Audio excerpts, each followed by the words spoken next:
What's up, Pokemoshpitbeta? My name is KameloxYx, and today I'm bringing you guys a standard Pokemon battle versus iDevinz. I have uploaded here once before, and I'm just going to get straight into this battle, and I hope you all enjoy. I'm going to lead with my Steelix, as he's going to lead with his Metagross. Now, judging from what I know as experience, Metagross can take an Earthquake from another max attack Metagross if it has no defense investment, but I'm not sure how well it'll take it from a Steelix, because I do have stab on it. His Earthquake doesn't do that much to me because I am max attack, max defense. It's a bit of a weird set, but my Earthquake's going to do a lot more to him. Easy to hit KO. And I'm not seeing leftovers, so I don't exactly know what his item is. So I'm just going to go for another Earthquake as he switches out into his Lilligant. Now, Lilligant is extremely dangerous. This thing gave me so many problems. Earthquake is actually going to do a decent chunk considering it is resisted, but I'm not exactly going to want to have anything else to sleep, so I decide to stay in. He misses his first sleep powder. Really doesn't matter that much, as you guys will see later. Hit him with another Earthquake. He does a bit more than last time, and I think another one will be able to take him out because he does not have the leftovers. He's going to go for a Hidden Power, and Hidden Power Fire is, I believe, going to be able to take out my Steelix, because Steelix's special defense is really not that great, and I don't believe I have any special defense investment on this one. He does show me Life Orb, so I'm thinking, okay, I should be able to KO this thing easily enough. Go into my Scarfed Mixed Sweeper Lucario. It's an extremely funny set, and I'm just going to go straight for an Aura Sphere as he switches out into his Infernape. Aura Sphere is going to be an easy 2-hit KO, and he doesn't know that I'm Scarfed right here because Infernape outspeeds Lucario by, I believe, 10 base speed points. Aura Sphere is going to do a nice amount. I'm predicting the Mach Punch, or maybe he was Scarfed. I just didn't want to take a risk. Went into my Jellicent, who pretty much walls 75% of Infernape sets nowadays because not many of them run Stone Edge or Shadow Claw anymore. He's going to withdraw his Infernape and go into his Metagross as I go for a Toxic. Predicting the switch, I expected Lilligant to come out again maybe, but the Toxic isn't going to affect Metagross, and that's not ideal. So right here, he's going to go for an Earthquake. It's not going to do that much damage to my Jellicent, but it will do enough so that it's a 3-hit KO. I'm going to go for the Scald, and Jellicent is kind of weak, so it's not exactly going to take it out, but I get the burn, and he has the Lumberry. So now we can see what that Metagross' item was. And, yeah, that's basically the end of that story. He's going to go for another Earthquake. I believe I am going to go for the Recover right here just to get some HP back because I don't want my Jellicent to be at low HP. I go for the Recover again, like I said. Brings me up over half. I actually have about 2/3 of my HP again. It's really basically where I was last time, right before he hit me. So, he's doing a good amount of damage with his Earthquakes, but I don't want to take another one, so I'm going to switch out and go into my Salamence.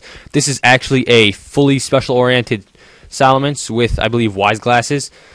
I'm going to oh, my phone is ringing. I'll answer that in a second, but sorry about that. He's going to go for Earthquake. Doesn't affect me. I'm going to KO his Metagross with a Dragon Pulse because it is the highest accuracy move that I have. My other moves are Fire Blast, Hydro Pump, and Draco Meteor. I didn't want any of those missing. So now that his Metagross is KO'd, he's going to go into his Vaporeon. And Vaporeon is not something I really want to deal with Salamence out because it does have super effective, times 4 super effective Ice Beam. So I'm going to switch out into my Lucario once again. He's going to go for the Ice Beam. I don't expect it to do that much, but what do you know? I get frozen. Now, this is terrible for a multitude of reasons. First of all, I'm frozen. Second of all, he gets off a wish. And I was just wishing myself. He's wishing. I'm going to wish too. I wish that I unfroze right here so I could KO his Lilligant. But nope. Comes right back in. Lives with half a smidgen. I stay frozen. And it gets all of its HP back. So, isn't that such a sad story? He's just going to start setting up Quiver Dances in my face, knowing I can't do jack to it. I'm stuck here, frozen like a statue. Goku, wake the heck up, man. It's not funny anymore. He's now at +2 at pretty much everything. I'm still frozen. I haven't unthawed yet. He's going to go for the Giga Drain. I do resist it. Why he's not going for HP Fire, I don't know. I live on 17 HP. Not nearly enough.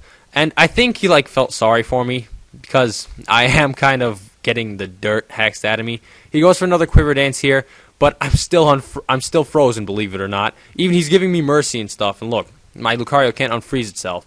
So he's going to go for the Sleep Powder, predicting me to wake up and go for the Extreme Speed. But this turn, I'm still frozen. So I'm not going anywhere. He does the same thing, and finally I thaw out, and I go for a Close Combat.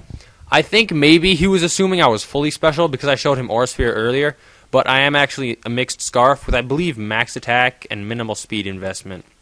I'm not quite sure about that. He goes into Raichu, but because he has Rocks out, I can't switch out. Might as well leave in Lucario for him to KO, I guess, with a Fake Out.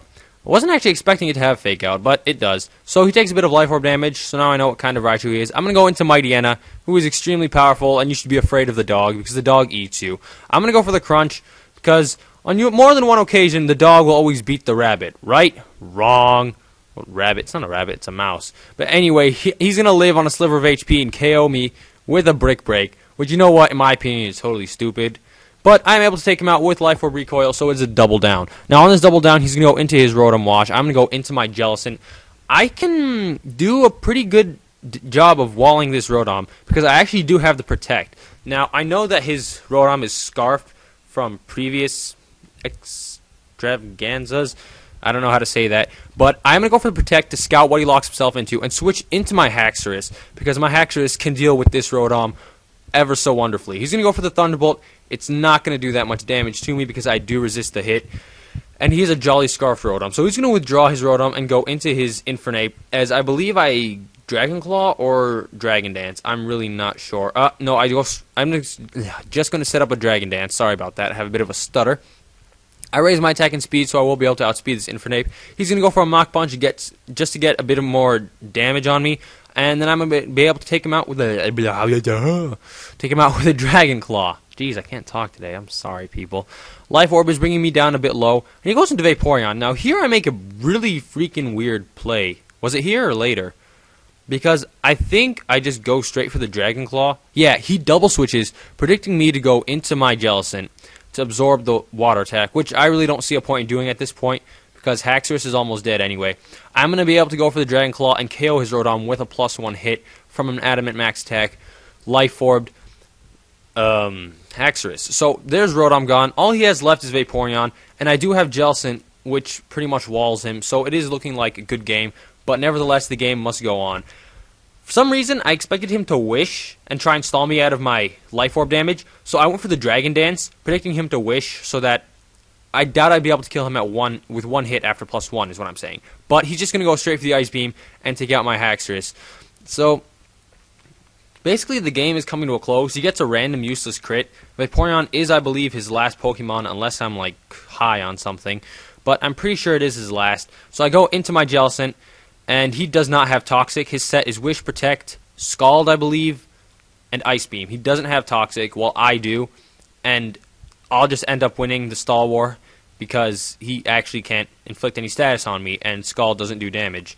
So I'm able to go for the Toxic, and knowing I'll be able to recover stall him easily, better than he can Wish stall me because he doesn't have the Toxic, he's going to realize his defeat, and he's going to forfeit the match. So that will be good game, iDevinz. I hope you all enjoyed this battle. I'm getting a bit ahead of myself, but I've already seen it before. So, like I said, good game, iDevinz. Check me out. My link should be in the description below if you guys want to. I hope you all enjoyed this battle. Leave a like for Pokemoshpitbeta. They're extremely awesome, and I hope you all have a good day. Peace out.